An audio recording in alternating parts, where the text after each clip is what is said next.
고린도서 강해 잠시 멈추고 우리 추석 명절 맞이해서 더 나은 본향을 사모하는 이들이라는 제목으로 오늘 하나님 말씀 나누겠습니다.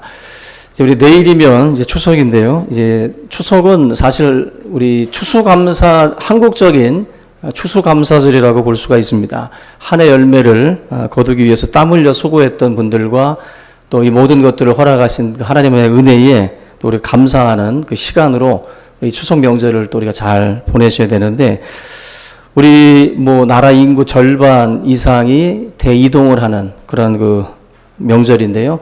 아마 오늘 예배를 마치고 또 고향으로 내려가실 분들도 많이 있는 것으로 알고 있는데, 이 명절 때가 되면은 대부분 많은 분들이 이 고향을 찾아서 가게 됩니다. 차도 밀리고 또 여러 가지 어려움도 많은데, 그럼에도 불구하고 고향을 찾아간다라고 하는 것 자체가 우리들의 마음 속에는 항상 어떤 그 고향에 대한 그 그리움들이 뭔가 있습니다. 그래서 그 고향을 찾아서 다들 그 어려움에도 불구하고 다들 찾아 나서는데, 그런 이야기가 있습니다. 영국의 한 부호가 그 카나리아를 한 마리를 사서 금반지를 또 발목에도 끼워주고 또 꽃으로 화관을 만들어서 머리에도 씌워주고 지극정성으로 한 18년 정도를 이 카나리아를 키웠는데, 어느 날 이 집에 불이 나서 새장이 열리면서 이 카나리아가 집 밖으로 날아갔습니다. 화재가 다 진압된 뒤에 이 주인이 보니까 자기가 애지중지 키웠던 이 카나리아가 모습이 보이지 않습니다.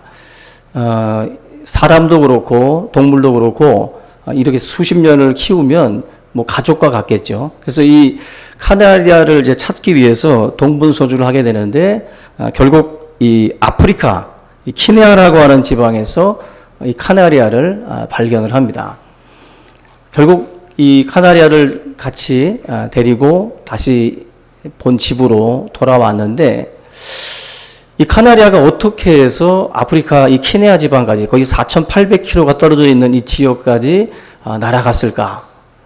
이 부호가 가만히 생각을 해보니까 이 카나리아의 마음 가운데 이 귀소 본능, 뭔가 고향을 찾아가는 또 고향에 대한 그리움이 결국 이 4,800km를 날아가게 했다라는 생각을 하니까 자기가 18년 동안 굉장히 몹쓸 짓을 했다라는 그 생각을 갖게 됩니다. 정성껏 데리고 왔지만 결국 마음을 고쳐먹고 이 카나리아를 원래의 고향 아프리카 지역으로 돌려보냈다는 말이에요. 그래서 동물, 연어라든지 카나리아라든지 많은 그런 그 동물들이 그런 그 귀소 본능이 있습니다. 근데 우리 인간들도 마찬가지로 이 귀소 본능이 있어서 나이가 들면 왠지 이렇게 잘 찾지 않던 동창들, 또 과거의 사진들 이렇게 좀 뒤적뒤적하죠. 뭔가 이렇게 마음의 고향을 찾아 떠나는 어떤 그런 그 모습들인데, 그 전도서 3장 11절에 보면은 하나님께서 사람들에게는 영혼을 사모하는 마음을 주셨다라고 말씀을 합니다. 우리 인간의 몸은 흙에서 왔지만 그 생명을 이제 하나님께서 주신 거거든요. 그 호흡이 하나님으로부터 시작이 됩니다. 우리 영혼이 바로 하나님으로부터 왔다라고 하는 말씀인데, 결국 인간의 참된 고향은 명절 때 찾아가는 그 고향 말고 오늘 말씀에서도 나와 있는 것처럼 더 나은 본향이라는 게 있어요. 우리의 영혼 가운데에 우리가 가고자 하는 영혼을 사모하는 마음을 모든 사람들에게 주셨는데, 그게 바로 하나님으로부터 온 그런 마음이라는 것입니다. 저희 전도서의 말씀 그대로 하나님의 나라에 대한 어떤 그런 그 소망들이 우리 모든 사람들에게 있는 것이죠. 그래서 여러분들이 이 명절 때 우리가 고향을 찾아가는 것도 중요하지만, 오늘 이 말씀을 통해서 여러분들 혹시라도 고향을 가지 못하는 분들이 계시다면 더 나은 본향이라는 게 있거든요. 성경에서 말씀하는 그 더 나은 본향에 대한 어떤 그러한 그 소망을 다시 한번 우리가 좀 되새기는 그런 귀한 시간 되기를 주의 이름으로 축원합니다. 그 유치원에 있는 한 아이가 목사님에게 질문을 했어요. 어떤 질문을 했냐면은, 하늘나라가 있어요? 하나님의 나라가 있습니까? 그때 목사님이 하시는 말씀이 있다. 하나님의 나라는 있다. 그때 아이가 질문하기를 하나님의 나라가 좋아요, 나빠요? 하나님의 나라는 참 좋단다. 그때 그 아이가 질문하기를 하나님 나라 가보셨어요? 그 목사님이 안 가봤죠. 안 가봤지 대답을 했더니 아이가 안 가봤는데 좋은지 나쁜지 어떻게 하냐고 그렇게 묻더래요. 여러분들 같으면 어떻게 대답을 하겠어요? 아이가 그렇게 하나님의 나라에 대해서 질문을 했으면 어떻게 대답을 할까요? 이때 이 목사님이 굉장히 지혜로운 대답을 했다고 그래요. 하늘나라가 얼마나 좋은지 간 사람 중에 한 사람도 아무도 다시 오지 않았다.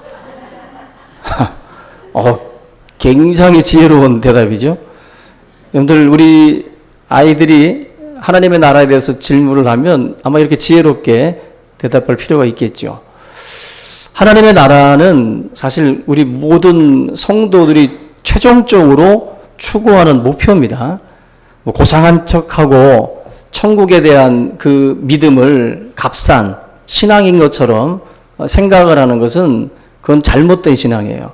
천국에 대한 신앙은 성경에서 계속 가르쳐 주는 겁니다. 예수님이 이 땅에 와서 우리들에게 하셨던 말씀 중에 하나님의 나라가 가까이 왔다라는 말씀을 계속 하시죠.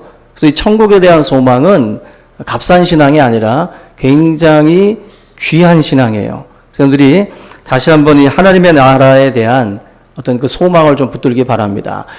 그 고린도전서 15장 16절에 보면은 만약에 우리가 바라는 것이 다만 이 세상의 삶뿐이라면 우리가 가장 불쌍한 자라고 말씀을 했어요.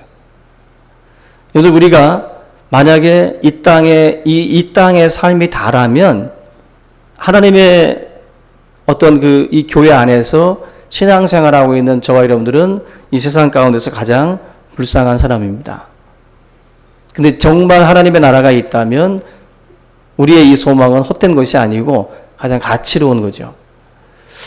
그 프린스턴 신학교의 그 이상현 교수라는 분이 우리 기독교의 특징을 주변성이라고 말을 했어요. 주변. 변두리죠. 어떤 뜻이냐면은 우리 기독교라고 하는 것 자체가 중심에서 쫓겨나서 변두리 쪽으로 다 이렇게 물러난 예루살렘이라고 하는 그 중앙에 있지 않고 갈릴리라고 하는 그 변두리로다가 주님이 사역을 하셨던 것처럼 기독교의 중요한 특징은 자꾸 이렇게 변두리 쪽으로 쫓겨나서 갈릴리라든지 사마리아 지역으로 자꾸 쫓겨나는 겁니다. 이상하게도 그렇게 주변으로 쫓겨났던 버림받고 소외됐던 세력들이 바로 이스라엘의 중심 그리고 하나님의 나라의 주역이 된다. 그런 의도로 말씀을 해요. 성경에 나타나고 있는 많은 그 중요한 인물들도 여러분들이 잘 살펴보시면 다 주변에서 중심으로 들어와요. 아브라함도 갈대아 우르에서 떠나서 나그네로서의 삶을 살지요. 굉장히 어떻게 보면은 혼홀단신으로 이제 떠나가는 그 몸이기 때문에 굉장히 아주 처량해 보이는 모습입니다. 근데 그 아브라함이 바로 믿음의 조상, 바로 축복의 근원이 되고 바로 하나님께서 이 주변에서 중심으로 주의 백성들을 인도하시는 그 모습을 아브라함이 대표적으로 우리에게 보여줍니다. 저 여러분들이 성경에 나타난 다윗도 그러죠. 다윗도 아둘람 굴에서 생활을 하고 사울에게 쫓겨서 광야를 헤매입니다. 정착을 못해요, 다윗이. 그렇게 주변에서 이렇게 맴돌던 그 인생이 결국 하나님의 뜻 가운데에 중앙으로 들어와죠. 그리고 이스라엘의 왕으로 등극을 합니다. 요셉도 마찬가지죠. 요셉도 애굽의 형들에 의해서 종으로 팔려갔다가 정말 고생이란 고생을 다 합니다. 옥상알도 하고 그런 가운데에 총리 대신이 돼서 애굽의 중심에서 바로 이 나라를 다스리고 결국에는 하나님의 백성들을 그 땅으로 이끄는 역할들을 바로 요셉이 하게 됩니다. 이런 모습들을 여러분들이 성경을 보면은 다 그런 식이에요. 뭔가 주변으로 쫓겨났다가 다시 하나님의 뜻 가운데에서 중앙으로 다시 그 사람을 세우셔요. 예수님이 이 땅에 여관에 사관에 오셨죠. 그리고 구유에서 나셨습니다. 그것도 어떻게 보면은 나그네와 같이 이 땅에 오신 것을 보여주는 모습이에요. 철저하게. 근데 예수님이 모든 무릎을 주님 발 앞에 꿇게 만드십니다. 그렇게 버림받고 그렇게 주변으로 오셨던 예수님이 모든 세상의 중심이 되는 거예요. 중심이. 오늘 저와 여러분들에게 말씀하는 거류민 그리고 나그네 이런 그 표현들 자체가 굉장히 우리들의 모습을 아주 보잘것없는 모습처럼 그렇게 그리고 있지만 실제적으로 그러한 모습들을 통해서 바로 우리의 삶 자체가 하나님의 나라의 주역으로 그리고 이 땅의 중심으로 이끄시고자 하는 하나님의 놀라운 숨겨진 계획들이 있다라는 것을 우리가 또 깨달아야 됩니다. 그래서 늘 혹시라도 주의 백성들 가운데 주변으로 갈릴리로 사마리아로 이렇게 내몰려도 주의 백성들 낙심하시면 안 돼요. 하나님의 믿음 안에서 소망 가운데에 주님이 붙드시는 인생들이 결국 그 중심으로 서게 돼요. 중심으로. 그게 바로 믿음입니다. 여러분들이 이 믿음을 가지고 그러한 소망 가운데 행할 수 있기를 주님의 이름으로 축원합니다. 우리 예수님이 이 땅에 오셔서 했던 말씀이 여우도 굴이 있고 새도 다 보금자리가 있는데 인자는 머리 둘 곳이 없다 그랬어요. 예수님도 그렇게 이 땅에 오셨다라는 거예요. 그렇게 나그네처럼 그렇게 쉴 것 없이 그렇게 생활을 하셨던 분이라는 거죠. 결코 성도들이 이런 어려운 삶을 살아갈 때 나만 이렇게 고난의 길을 걷고 있다라고 생각하시지 말고 성경의 수많은 사람들을 가만히 묵상하셔야 돼요. 그 많은 인생들이 바로 하나님의 이끄심을 통해서 그러한 나그네의 삶 속에서 소망 가운데에 그렇게 걸어갔고 또 약속을 결국 붙드는 그런 놀라운 역사들이 있었다라는 거죠. 오늘 이 말씀도 결국 우리에게 주시는 내용들은 딱 뭐 간단합니다. 나그네로 살라는 거예요. 이 세상에 와서 저와 여러분들이 이 세상을 살아갈 때 의식 자체를 우리 그리스도인들은 거류민과 나그네처럼 살라고 지금 히브리서에서 또 베드로전서에서 계속 말씀을 하고 있어요. 이 세상을 살아갈 때 나그네처럼 사는 게 뭔가, 나그네처럼 사는 게 뭔가를 저와 여러분들이 분명히 아셔야 됩니다. 나그네로 산다는 것은 벽돌집에 사는 게 아니라 마치 이스라엘 백성들이 광야에서 텐트를 치고 또 쉽게 걷어서 다시 짐을 챙기고 또 움직이고 광야 40년의 그 여정이 나그네와 같은 것이었죠. 바로 이스라엘 백성들에게도 하나님께서 그와 같은 삶을 요구하고 있어요. 언제나 나그네들은 떠날 준비를 하잖아요. 또 언제나 짐을 가볍게 해야 됩니다. 그래야만이 쉽게 떠날 수 있기 때문에 나그네라고 하는 그 단어 자체가 담고 있는 의미들을 좀 우리가 생각해 보면 내가 이 세상을 어떻게 살아야 될지를 분명하게 우리 제시를 해주고 있어요. 여러분들 개나리 보침 같이 간단하게 짐을 챙기지 않고 온갖 짐을 다 챙긴다? 그 나그네가 될 수 없죠. 그죠? 짐 한번 풀고 그거 쌓는데 너무 오랜 시간이 걸린다면 또 그렇게 쌓기에는 미련이 많이 남는 그러한 벽돌집을 만약에 만들어 놓고 그렇게 한다면 우리의 삶 자체가 그렇게 쉽게 떠나기에는 어렵다는 겁니다. 금은보화가 많고 많이 가질수록 우리가 걸치고 얹어 있는 것들이 많으면 사실 떠나기가 상당히 어렵습니다. 믿음 생활이라고 하는 것이 다른 게 아니라 나그네와 거류민과 같이 사는 게 바로 믿음 생활이에요. 나그네는 익숙한 곳이 아니죠. 나그네가 사는 곳은 익숙한 곳이 아니라 낯선 곳이에요. 그게 나그네가 사는 그 지역입니다. 만약에 내가 익숙하다 그러면 정착민이죠. 그 지역에. 근데 내가 나그네이기 때문에 그 지역의 문화와 풍습과 가치관이 낯설 수밖에 없어요. 그게 바로 나그네입니다. 그렇다면 우리에게 성경이 이 세상에서 거류민처럼 나그네처럼 살라는 게 뭐겠어요? 이 세상의 문화와 그 풍습에 여러분들은 낯설어 하셔야 돼요. 그것이 내 몸에 딱 맞는 옷처럼 익숙하면 안 된다는 거죠. 갑자기 여러분들이 에스키모, 아니면 아프리카 문화에 들어가 보면 우리 낯설고, 그게 거북하고, 그게 불편할 거 아니겠어요?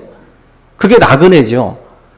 이 세상의 문화와 가치관이 내 몸에 딱 맞는다라고 하는 것은 내가 지금 나그네로 살고 있지 않다는 거예요.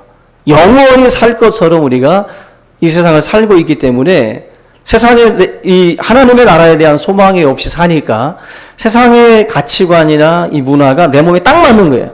내 생각하고 딱 맞고 너무나도 편한 거죠. 그 나그네로 지금 살고 있는 게 아닙니다. 천국에 대한 소망이 없는 것이고 하나님의 심판대 앞에 선다라는 생각 자체가 없는 거예요.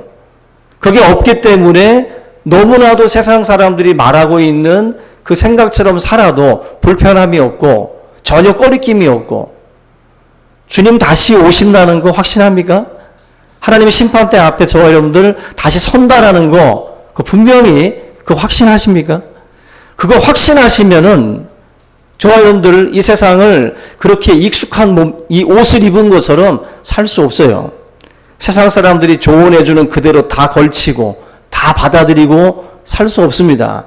네가 말하는 대로 살면 돈은 들어오고 네가 말하는 대로 살면 내 마음은 뭔가 얻는 게 많아서 뭔가 이 땅에서 행복을 느낄 수도 있겠지만 하나님의 뜻과 다르다면 그 여러분들 거절할 줄 알아야 되고 거부할 줄 알아야 돼요. 그게 나그네입니다. 나그네로서 살지 아니하면 다른 말로 하면 천국에 대한 소망이 자체가 없는 거예요. 자체가. 우리가 당신 천국에 대한 소망이 있습니까? 묻기 전에 세상을 사는 삶을 보면 안 물어봐도 알아요.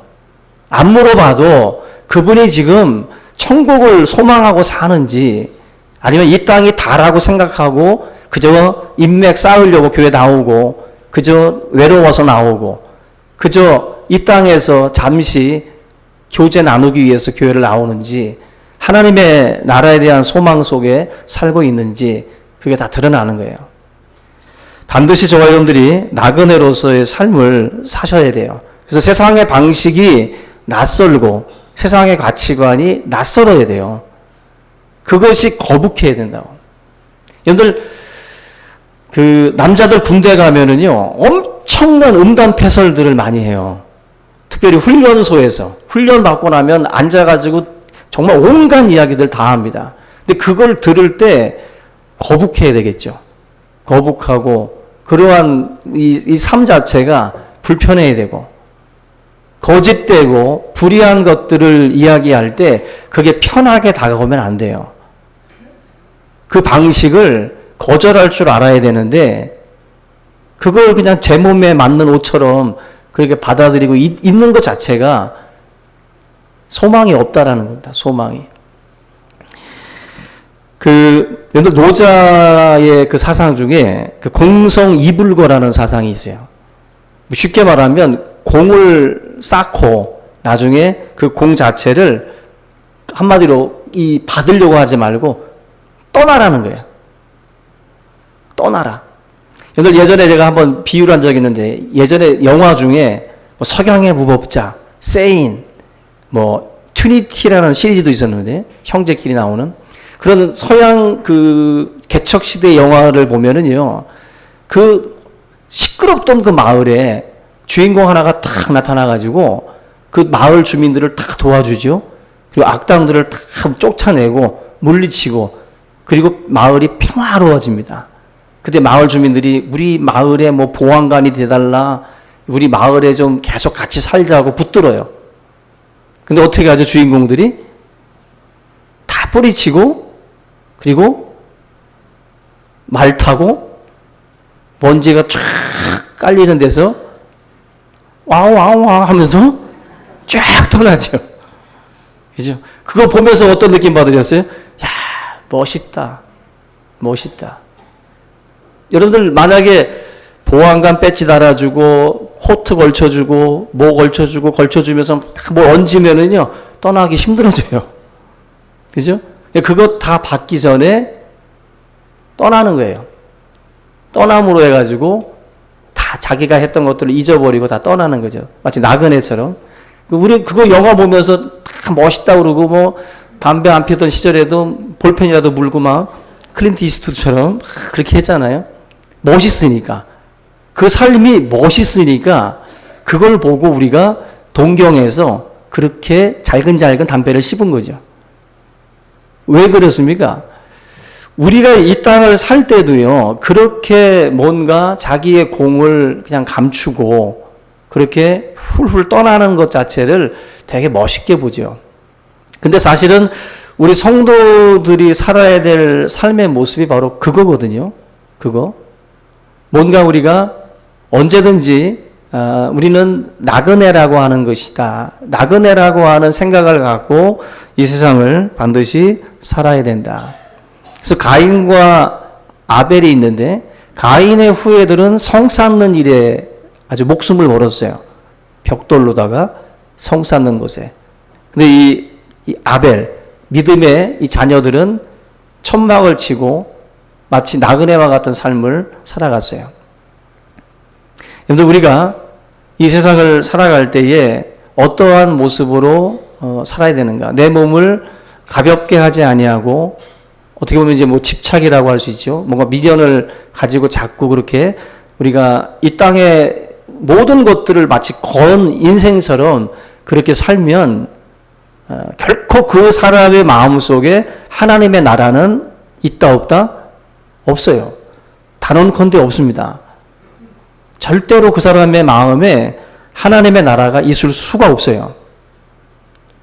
저 여러분들이 정말 하나님의 나라를 진정으로 소망을 한다면 우리가 나그네로서의 삶을 견지하고 우리가 성경이 말씀하는 그 요구대로 우리가 하나하나 그 부분에 맞춰서 가야 되겠죠. 그래서 오늘 베드로전서 오늘 2장에 말씀해 보면은 나그네와 거류민이라는 단어가 나오면서 그 사람들한테 지금 권한다라고 그랬어요. 11절에 너희를 권한다. 거류민과 나그네와 같은 너희들한테 내가 권한다. 지금 사도 베드로가 권면의 말씀을 지금 해주고 있어요.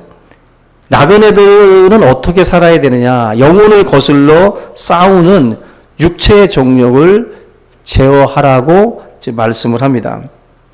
영혼을 거슬러서 싸우는 육체의 정욕을 제어해라.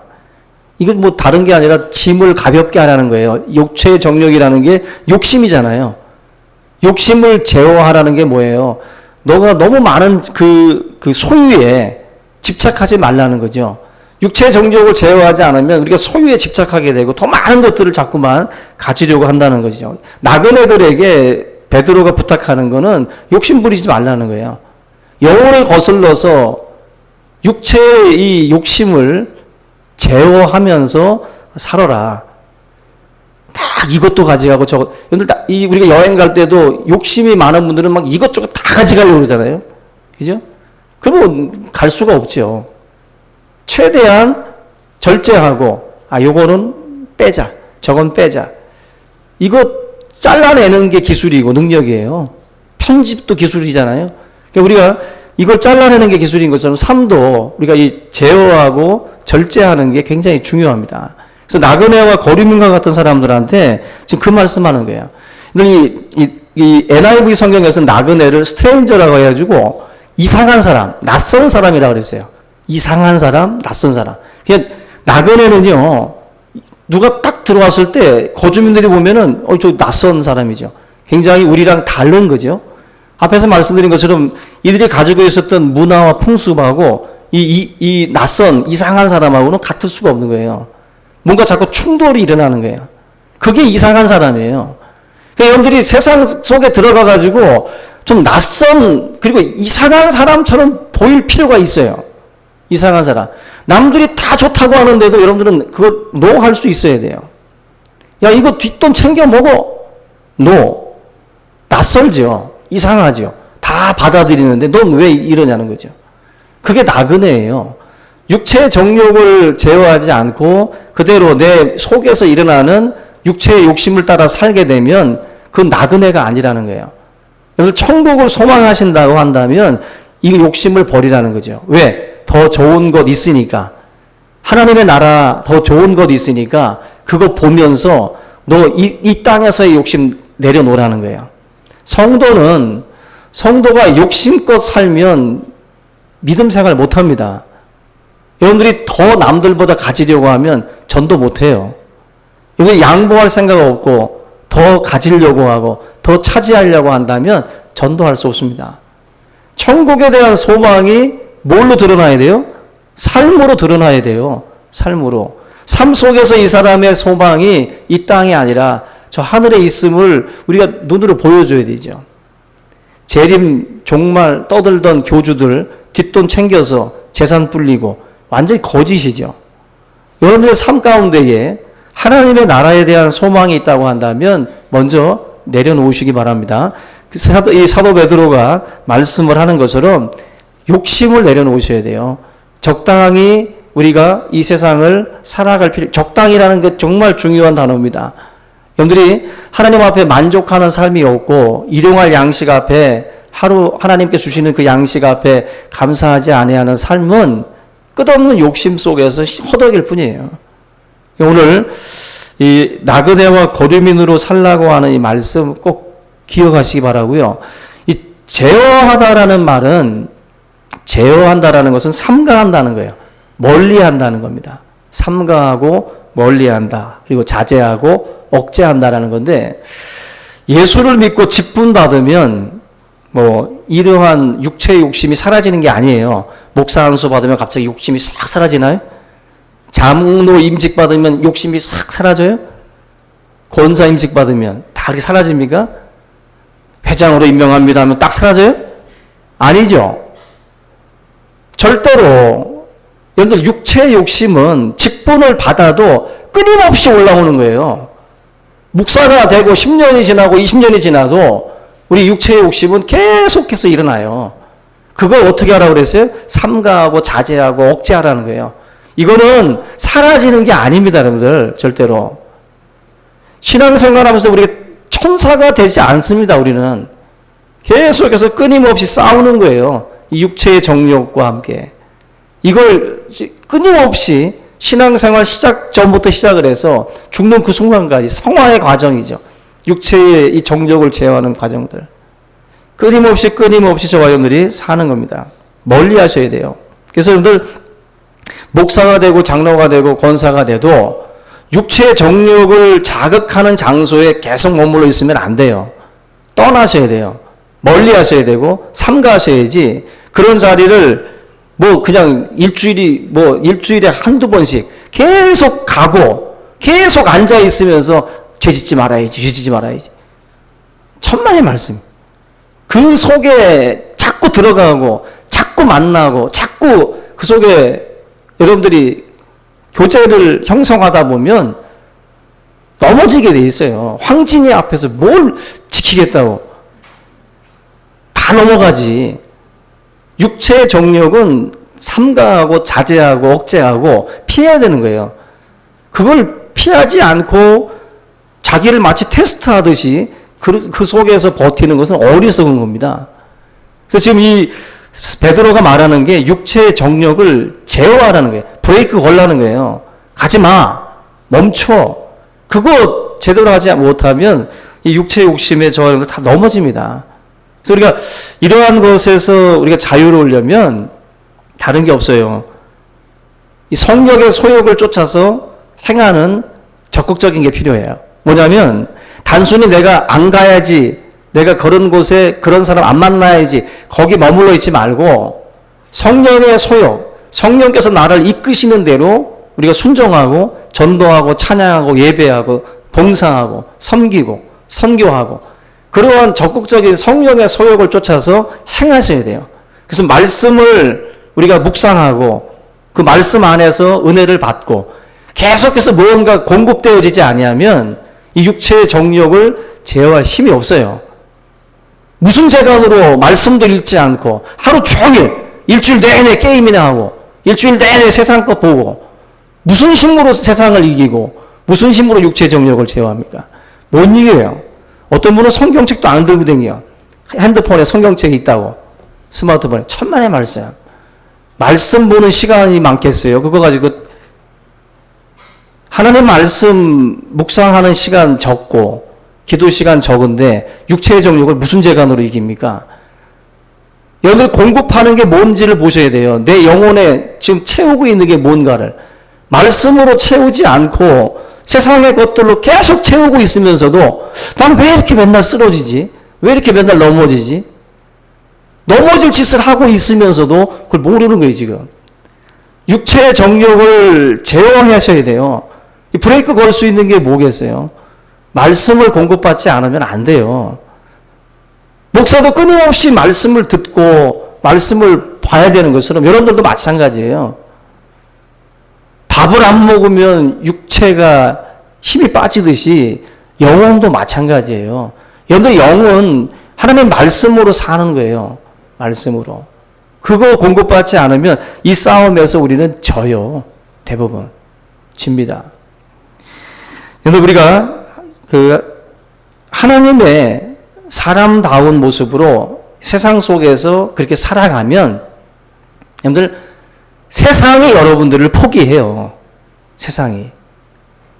근데 우리가 하나님의 그 소욕을 쫓아서 행하지 않으니까 자꾸 세상의 종노릇하고 꼭두가시처럼 세상이 이끄는 대로 그냥 끌려다니는 겁니다. 세상을 살 때 여러분들 육체의 정욕 반드시 제어하셔야 됩니다. 이생의 자랑, 육체의 이 정욕들, 안목의 정욕들, 이 모든 것들이 우리들의 끊임없이 이 속에서 일어나는 것들이에요. 온갖 정욕들이 거룩함을 무너뜨립니다. 그게 결국에는 하나님의 나라에 대한 그 소망까지도 다 철수시키는 거예요. 우리가 육체의 정욕은 바로 거기로까지 연결이 된다는 걸 꼭 기억을 하시고요. 마지막으로 12절에 보면은 우리가 나그네로서 선한 행실을 가져야 된다라고 말씀을 합니다. 세상 사람들이 여러분들을 비방을 해요. 그리스도인들에 대해서 자기들은 그렇게 살지 못하면서도 세상은 여러분들에게 높은 수준을 기대합니다. 그 수준에 맞춰서 우리가 살아가려고 몸부림을 쳐야 돼요. 특별히 선한 행실이라는 것은 자기를 희생하면서 남을 돕는 거예요. 그러한 희생의 삶을 통해서 우리를 비방하는 자들로 하여금 결국 입을 함구하게 만드는 거예요. 이 성도들이 세상에서 정직하지 않고 성실하지 않고 온갖 불의한 짓을 저지르면서 뭐가 되겠습니까? 그 행실을 통해서는 하나님께 영광을 돌릴 수가 없어요. 먼저는 기본적인 일들은 우리가 할 줄 알아야 돼요. 그래서 성도는 세상에서 성공하려고 그렇게 막 힘을 쓰는 모습보다는 가치롭게 살려고 애쓰셔야 돼요. 여러분 막 성공에 막 눈먼 사람처럼 살지 마세요. 하나님께서 어느 자리로 나를 이끄시든지 그 자리에서 여러분들 제대로 된 삶을 못 살면 그 사람 높은 데 가도 똑같이 삽니다. 지금 내가 있는 자리에서 믿음의 사람답게 사셔야지 총리가 되든 어느 자리에 하나님 올리셔도 똑같은 모습으로 살 수 있는 거예요. 우리의 목적은 성공이 아닙니다. 하나님의 나라에 대한 이 소망을 붙들고 사람들로 하여금 그 나라를 바라보게 만드는 게 우리 역할이에요. 그러려면 오늘 말씀처럼 육체 정욕 제어하셔야 되고 세상 속에서 선한 행실로 힘쓰셔야 돼요. 그걸 통해서 많은 사람들이 우리가 바라보는 그 나라를 같이 바라볼 수 있도록 그렇게 만들어야 된다는 거죠. 오늘 저와 여러분들이 이 하나님의 말씀을 통해서 다시 한번 이 본향, 더 나은 이 본향을 다시 한번 깨닫고 또 돌아보는 그러한 귀한 시간 될 수 있기를 주님의 이름으로 축원합니다. 우리 다 같이 오늘 이 말씀 함께 붙들고 통성으로 기도하겠습니다. 살아계신 하나님 아버지 감사합니다. 오늘 이 시간 우리의 모든 삶을 향하여 말씀하시는 그 주님의 그 음성 앞에 귀를 기울이게 하시고 하나님의 그 영광 가운데 우리가 거할 수 있도록 인도하여 주시옵소서. 오늘도 하나님 아버지 더 나은 본향을 사모하는 하나님의 백성들이 되기를 원합니다. 저 천국에 대한 소망을 잊어버리고 또 천국에 대한 그 약속들을 또 우리가 하나님 아버지 잊지 않도록 인도하여 주시옵소서. 하나님의 나라에 대한 참된 소망이 우리 가운데 있기를 원합니다. 주의 성령께서 역사하여 주시고 주의 성령께서 우리의 믿음이 언제나 하나님의 나라를 사모하고 동경할 수 있도록 주여 인도하여 주시옵소서. 아버지 하나님, 세상의 것들에 취해 사는 자가 되지 않게 하시고 육체의 정욕들을 제어하고 오직 하나님의 말씀 안에서 우리 자신을 쳐서 복종시키며 주님 참된 것들을 소망하며 살아갈 수 있도록 인도해 주시옵소서. 감사하고 예수님의 이름으로 기도합니다.